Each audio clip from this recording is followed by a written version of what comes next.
গতকাল আমরা বাংলাদেশের একমাত্র পাহাড়ি দ্বীপ মহেশখালীতে এসেছি এবং মহেশখালীতে এসে এখানকার ঝাউবন, লবণের মাঠ এবং যে আদিনাথ মন্দির আছে প্লাস আনুষঙ্গিক আরও কিছু স্পট ঘুরে দেখেছি।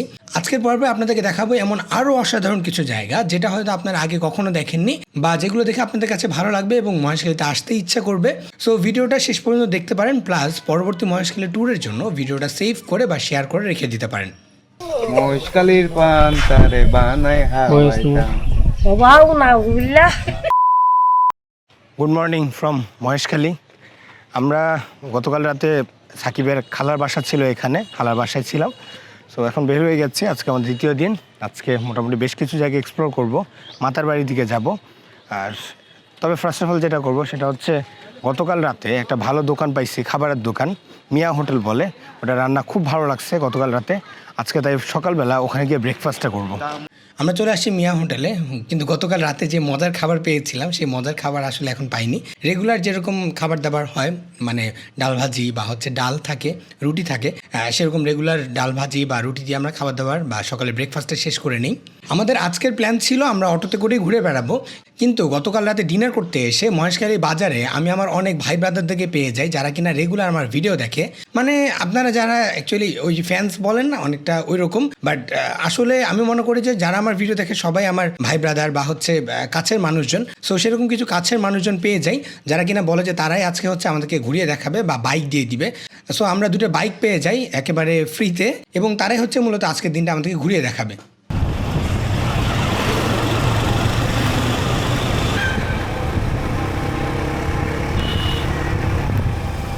বাইকের মূল ব্যবস্থাটা করেছে আরফাত ভাই।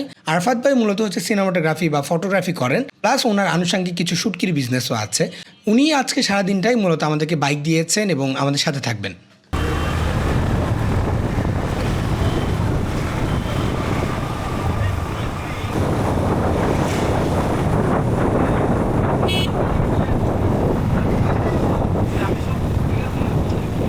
আরফাত ভাই মূলত দুটো গাড়ি ম্যানেজ করেছিলেন, একটাতে আমি এবং আরফাত ভাই, আরেকটাতে হচ্ছে অভি এবং সাকিব।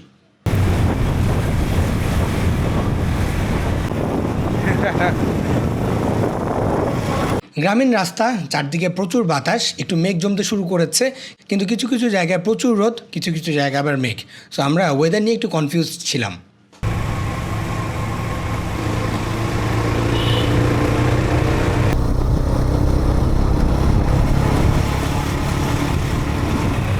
অল্প সময়ের মধ্যে চলে আসি আমরা মাতার বাড়ির দিকে। মাতার বাড়িতে যে কয়লা বিদ্যুৎ কেন্দ্র আছে সেই কয়লা বিদ্যুৎ উৎপাদন কেন্দ্রের দিকে আমরা যাব এবং সেই জায়গাটা একটু ঘুরে দেখব।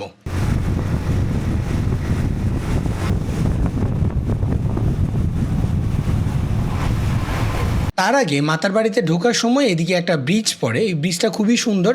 আর এই ব্রিজের আবার দুপাশেই হচ্ছে লবণের মাঠ।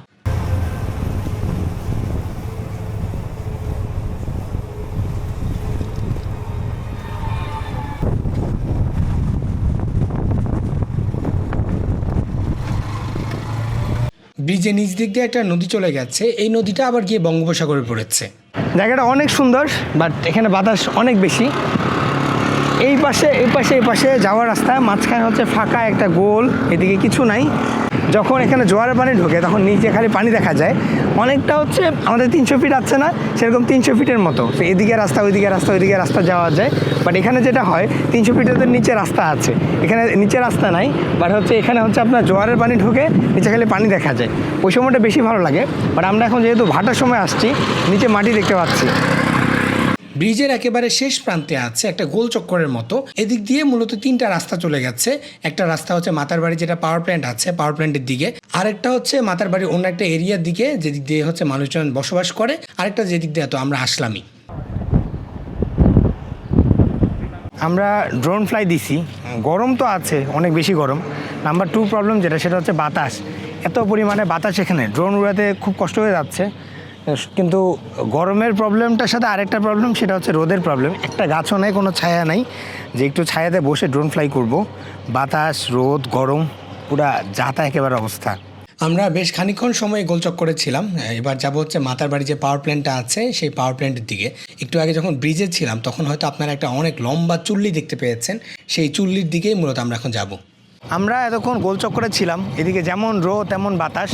তো এখন যাচ্ছি মোটামুটি হচ্ছে একটু কয়লা বিদ্যুৎ বা যেখানে হচ্ছে বিদ্যুৎ উৎপাদন হয়, প্লাস হচ্ছে ডিপসি পোর্টটা একটু ঘুরে দেখবো। চলেন ওদিকটায় যাই। পাওয়ার প্ল্যান্টের দিকে যাওয়ার রাস্তাটা এত সুন্দর, এত চমৎকার। বাম পাশে হচ্ছে নদী আর ডান পাশে হচ্ছে ছোট ছোট কিছু ঝাউ গাছ। বাতাস তো প্রচুর, এটা তো আছেই, কিন্তু রাস্তার মাঝখান দিয়ে বাইক চালাতে এত মজা লাগছিল সেটা আসলে বলে বোঝাতে পারবো না।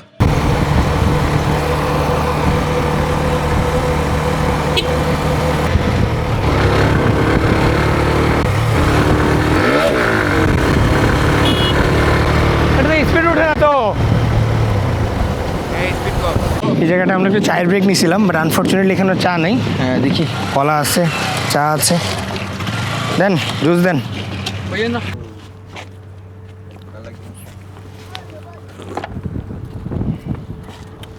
গুড, ভালো ছিল। এটা কি শামুক? হ্যাঁ, এটা শামুক। এটা কি চায়নারা খায় নাকি? হ্যাঁ, ওগুলো চাইনারা খায়, চায়নারা খায়, বাইরের লোকেরা খায়, কয়লা বিদ্যুতে যারা কাজ করে। জাপানিজ? ও জাপানের লোকেরা, হ্যাঁ ওরা তো শামুক পছন্দ করে। কত করে এগুলো শামুক? দুইটা বিক্রি করছে, তিনটা বিক্রি করছে 60 টাকা। তিনটা 60 টাকা, একটা 20 টাকা করে। 20 টাকা। বড় সাইজ, গুড। এই যে সামনে যে চুল্লিটি দেখতে পাচ্ছেন বা উঁচু একটা লম্বা সরু ফানেলের মতো অংশ দেখতে পাচ্ছেন, এটাই হচ্ছে মূলত চিমনি, বা যেখান থেকে ধোঁয়াটা বের হয়, বা যেখানে আপনাকে মানে অনেকে যেটা পাওয়ার প্ল্যান্ট হিসেবে চেনেন। এটা দেখে আপনার কাছে যতটা মনে হচ্ছে ছোটোখাটো, আসলে অতটা ছোটোখাটো না। এর উচ্চতা 275 মিটার, মানে এটাকে যদি আমি ফিটে কনভার্ট করি তাহলে দাঁড়ায় 902 ফিট। আচ্ছা, আপনাদেরকে আরও একটু যদি ভেঙে বলি তাহলে এটা দাঁড়ায় 92 তলা বিল্ডিংয়ের সমান। মানে চিন্তা করেন, অ্যারাউন্ড 100 তলা একটা বিল্ডিং কত উঁচু হতে পারে। ঠিক সেরকম একটা উঁচু বিল্ডিংয়ের সমান হচ্ছে এই একটা চিমনি। আচ্ছা, চিমনির ঠিক অপোজিটে আমি সুন্দর একটা ডেস্টিনেশন দেখতে পেয়েছি। এখানে অনেকে যায় নাকি ছবি তুলতে, বাট জিনিসটা দূর থেকে দেখে আমার কাছে অনেক ফ্যাসিনেটিং লেগেছে। সো আমি এদিকে দাঁড়িয়ে না থেকে ওই দিকটা চলে যাই।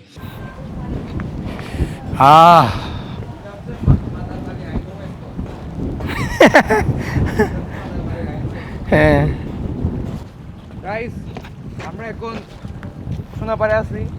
এই এটা সোনাপাড়া নাকি? এটা হচ্ছে মাতামুহুরির, সরি এটা কি? এটা হচ্ছে বাকখালি।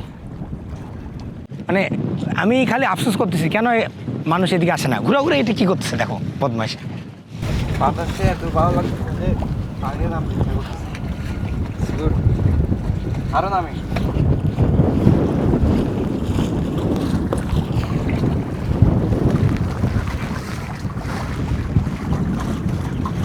বাংলার বিয়ার গ্রিলস, সাইদুল সাকিব। আমরা আছি এখন বাংলাদেশের একটা প্রত্যন্ত অঞ্চলে, যেখানে নাই কোনো মানুষজন, আছে কয়লা বিদ্যুৎ। এত সুন্দর একটা জায়গা আর এত সুন্দর বাতাস, কিন্তু মানুষজন একেবারে নাই, সবাই ওই খালি গোল চক্করে গিয়ে ভিড় জমায়। আমি আসলে বুঝি না মানুষ এত সুন্দর জায়গায় রেখে কেন খালি গোল চক্করে ভিড় জমায়। আমি রিকোয়েস্ট করবো আপনারা যারা এই মাতার বাড়ি পাওয়ার প্ল্যান্টের দিকে ঘুরতে আসবেন, ডেফিনেটলি এই জেটি ঘাটটাতে আসবেন, অনেক ভালো কিছু ভিউ পাবেন। আর আপনারা যারা গাঁজা খাবেন এখানে খাইতে পারেন। এটা মূলত একটা জেটি, যেখানে নৌকা বাঁধা থাকে, বা হচ্ছে যারা এখানে কাজ করেন তারা নদীর পানির পরিমাপ করার জন্য গিয়ে থাকেন। তো এখানে অনেক নৌকা থাকে, বা দুই একটা নৌকা অনেক সময় বাঁধা থাকে। আমি সেদিকটায় চলে যাচ্ছিলাম একটু দেখে আসার জন্যে।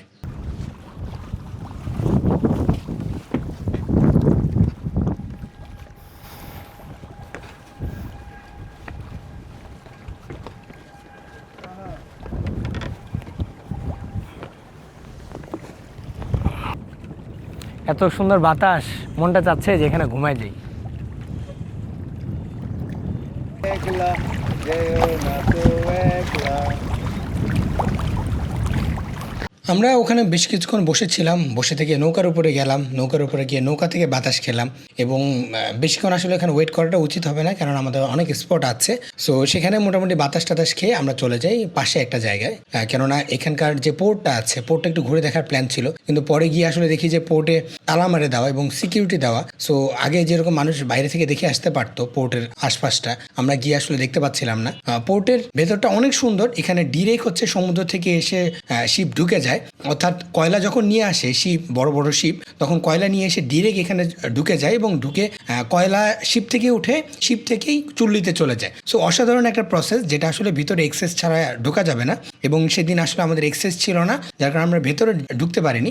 যতটুকু পসিবল আপনাদেরকে ড্রোন দিয়ে দেখানোর চেষ্টা করছি। ইন্টারেস্টিং ব্যাপারটা হচ্ছে এখানকার যে ভেতরে পানি বা সমুদ্রের পানি এতটাই নীল, এটা আসলে বলে বোঝানোর মতো না। খুবই স্বচ্ছ, বিদেশি যেরকম সমুদ্রের পানি হয় সেরকম দেশের বাইরের সমুদ্রের পানির মতো লাগছিল। আমরা পোর্ট থেকে ফিরছিলাম, চলে যাব অন্য একটা ডেস্টিনেশনে, তার উপর দুপুর হয়ে গেছে, আমাদের ক্ষুধাও লেগে যাচ্ছে।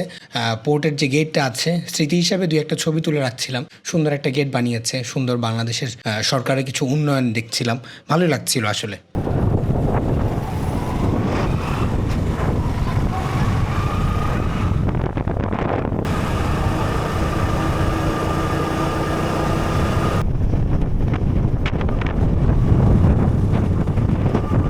আমরা চলে আসি লাঞ্চ করতে। সেখানেই আরাফাত ভাইয়ের একটা পরিচিত রেস্টুরেন্ট ছিল, ফয়সালস ডাইন।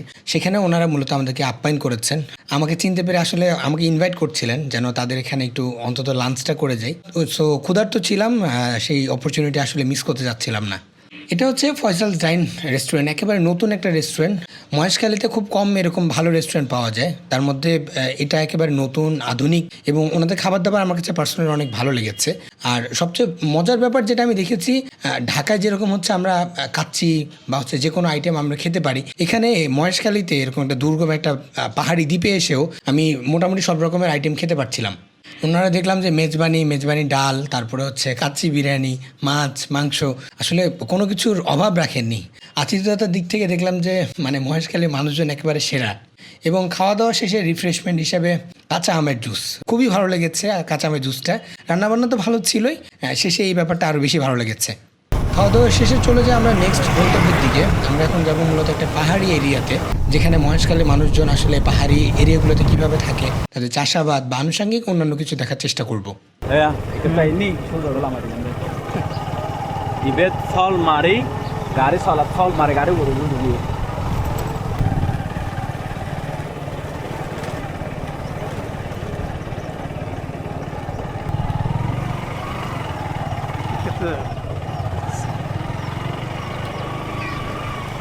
মূলত আমরা এখন যেখানে এসেছি এটা হচ্ছে শাপলাপুর। এখানে পাহাড় এবং সমতল দুটোই আছে, বাট আমরা একটু দেখার চেষ্টা করবো পাহাড়ি ঘরগুলো। মাঝে একটা ঘর পেয়ে যাই, আমরা আমাদের বাইকটা থামিয়ে সেখানকার যে চাচা আছেন বা চাচি আছেন, সেই চাচা চাচির সাথে একটু গল্পের মেজে যাই। Sila gani ba kuno no?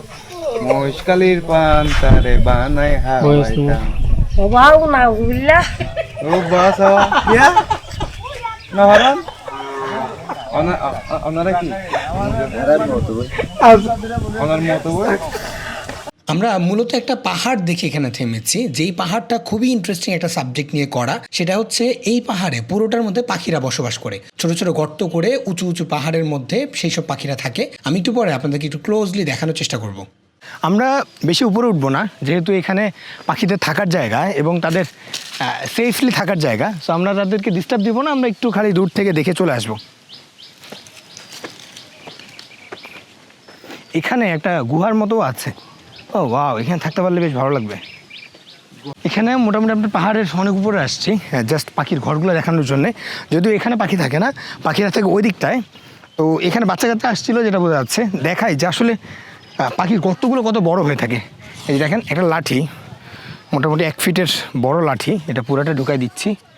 দেখেন পুরাটা ঢুকে গেছে, আরও ঢুকতেছে, কিন্তু শেষ হচ্ছে না। দ্যাট মিনস মানে বাইর থেকে দেখে মানে পাখির যে বাসাগুলো, এগুলো ছোটো মনে হলেও ভেতরে অনেক লম্বা। এদিকটায় আবার মানুষের বাসা, দ্যাট মিনস পাহাড়ের উপরে এসে ওনারা এখানে বসবাস করেন। ওই দিক দিয়ে হয়তো রাস্তা আছে, আমরা ওই দিক দিয়ে যাবো না, আমরা এদিক দিয়ে নেমে যাবো। তো নামতে তো ভয় লাগতেছে এখন। ও শিট।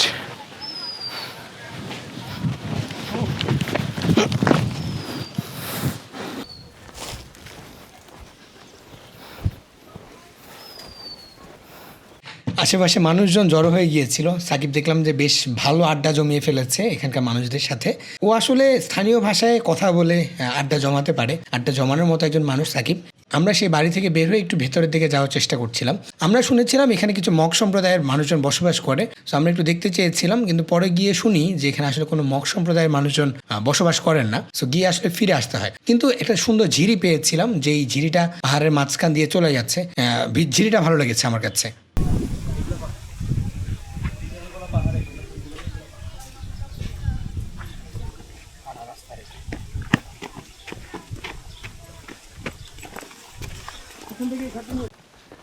কি সুন্দর পাহাড়, এখানে পাখিরা ছোটো ছোটো করে গর্ত করে বাসা করছে, চমৎকার। এই জায়গার ল্যান্ডস্কেপটা সবচেয়ে বেশি ভালো লাগতেছে। সামনের দিকে যাই। সময় শেষ হয়ে যাচ্ছে, আমাদেরকে আর একটা ডেস্টিনেশনে যেতে হবে। সেটা হচ্ছে আদিনাথ মন্দিরের কাছে একটা পাহাড়ে, যেই পাহাড়টাকে অনেকে লাল পাহাড় নীল পাহাড় বলে থাকে, সেই পাহাড়টা আমরা দেখতে যাব। তার আগে যেই রাস্তা দিয়ে আমরা যাচ্ছিলাম, এত সুন্দর শান্ত শীতল একটা রাস্তা, তার উপর হচ্ছে ধান ক্ষেত দুপাশে, অ্যামেজিং লাগতেছিল পুরো রাস্তাটা আমার কাছে।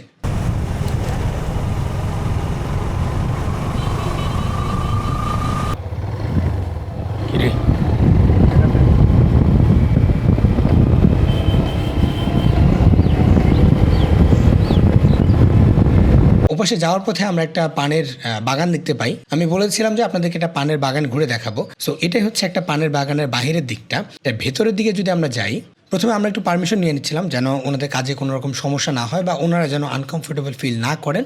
এই যে পান চাষ একেবারে মাঝের দিকে, পানের গাছগুলো বড় হয়েছে, খুব একটা বড় হয়নি, এখনও ছোট আছে, বাট মোটামুটি বড় হয়েছে, এবং এগুলো থেকে মোটামুটি ওনারা পাতা কালেক্ট করেন। আজীবন তো হচ্ছে পানের দোকানে পান দেখতাম, সো আজকে হচ্ছে ডিরেক্ট পানের বাগানে ঢুকে গেছি। যদি এই পানের বাগানকে তারা বলে থাকে পানের বুরুজ বা বুরজ বলে থাকে। যে দেখেন কি কিং সাইজের পান, আসলে বড়, এক হাত হচ্ছে বড়। নাইস, কি সুন্দর। আর একটা প্লাস পয়েন্ট কি, বাইরে যতটা গরম ভেতরে অতটা গরম নাই। উপরে হচ্ছে যে বাঁশ এবং খড়কুটা দিয়ে ওনারা সুন্দর করে ওভারল্যাপ করে দিচ্ছে উপরে। নিচে আমি ভাবছিলাম যে অনেক গরম হবে, বাট অতটা গরম না। এটা হতে পারে যে গাছপালা বেশি বা পানের পাতা বেশি, এই কারণে মোটামুটি ঠান্ডা লাগতেছে।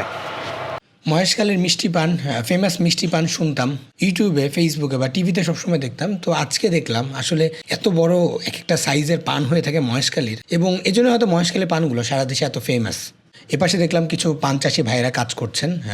আসলে তাদের এখানে শিফট ভাগ করা, এবং একটা নির্দিষ্ট শিফটে তারা কাজ করেন। মনে করেন যে সকাল থেকে দুপুর, দুপুর থেকে বিকাল, এরকম বিভিন্ন শিফটে তারা কাজ করেন। মোটামুটি সারাদিনই এখানে কাজ করতে হয়। আমরা পান বাগানে বেশিক্ষণ সময় নষ্ট না করে চলে আসি আমাদের সেই লাল পাহাড় নীল পাহাড়ের দিকে। যেহেতু সূর্যাস্ত হয়ে যাচ্ছে এবং আমাদেরকে আবার স্পিড বোট ধরতে হবে মাগরিবের আজানের আগে, সো আমরা এদিকে বেশিক্ষণ সময় না নিয়ে চলতে শুরু করি সেই পাহাড়ের দিকে।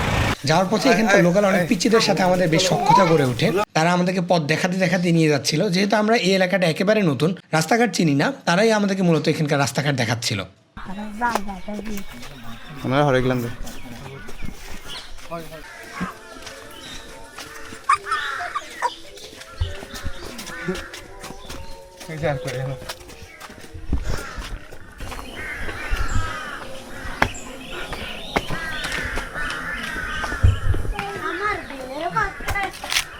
আমরা মোটামুটি একটু উপরে আসছি।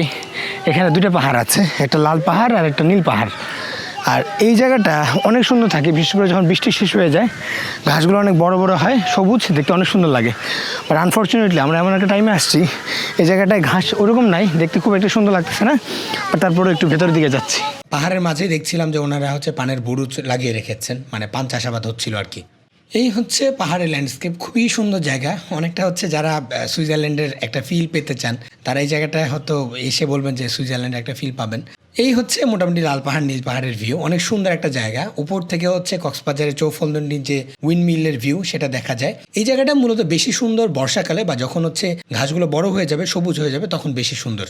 আমি একটু কিছুক্ষণ এদিক সেদিক বসে নিজের মতো করে সময় কাটাচ্ছিলাম, কারণ এত সাইলেন্ট একটা প্লেস, পুরো নীরব, গাছের পাতা পড়ার শব্দ এখান থেকে ফিল করা যাচ্ছিল। খুবই ভালো লাগছিল আমার কাছে দিন শেষে এত সুন্দর একটা জায়গায় আসতে পেরে।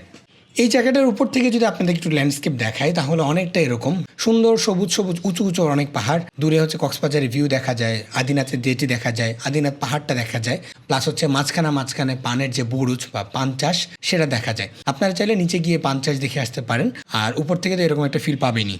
আমরা আসার সময় তরমুজ নিয়ে এসেছিলাম, একটু রিফ্রেশমেন্টের জন্য সবাই তরমুজটা ভেঙে খাওয়া শুরু করি। যদিও তরমুজটা খুব একটা মজা ছিল না, বাট তারপরেও পিপাসা ছিল, যার কারণে তরমুজটা খেতে হলো আর কি। আমাদের মহেশখালী ট্রিপ, 2 দিনের মহেশখালী ট্রিপ এখানে শেষ হয়ে যাচ্ছে।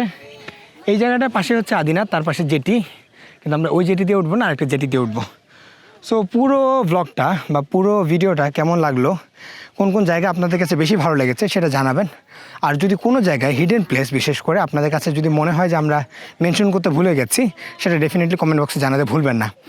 আর ডেফিনেটলি ভিডিওটা শেয়ার করতে পারেন অ্যান্ড সেভ করে রাখতে পারেন, যদি নিয়ার ফিউচার আপনারা মহেশখালীতে আসেন এই ভিডিওটা যেন আপনাদেরকে কাজে দেয়।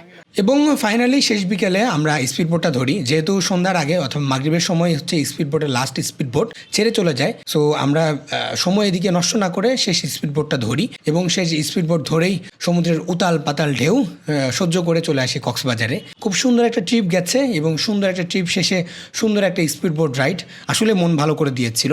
মনে থাকবে চমৎকার 2 দিন মহেশখালীতে কাটানো এবং চমৎকার কিছু জায়গায় এক্সপ্লোর করে দেখা। আপনারা চাইলে খুব অল্প সময় নিয়ে মহেশখালীতে আসতে পারেন। এটার যে সোনাদিয়া দ্বীপ আছে এবং মহেশখালী পুরো আইল্যান্ডটা খুবই চমৎকার। আর সোনাদিয়া দ্বীপে চাইলে আপনারা ক্যাম্পিং করতে পারেন বা পুরো মহেশখালী ঘুরে দেখতে পারেন 2 দিন সময় নিয়ে, বা 1 দিন সময় নিয়ে ঘুরে দেখা আসলে পসিবল। আমরা তো আসলে অনেক আরাম করে ঘুরেছি, বাট আপনারা চাইলে পুরোটাই হচ্ছে 1 দিনে ঘুরে দেখা পসিবল। সুন্দর কিছু জায়গা আর কি। নেক্সট ভিডিওতে দেখানোর চেষ্টা করবো নতুন কোনো লোকেশন, নতুন কোনো অভিজ্ঞতা। সে পর্যন্ত পেজটাকে ফলো দিয়ে বা চ্যানেলটাকে সাবস্ক্রাইব করে পাশে থাকতে পারেন। থ্যাংক ইউ সবাইকে।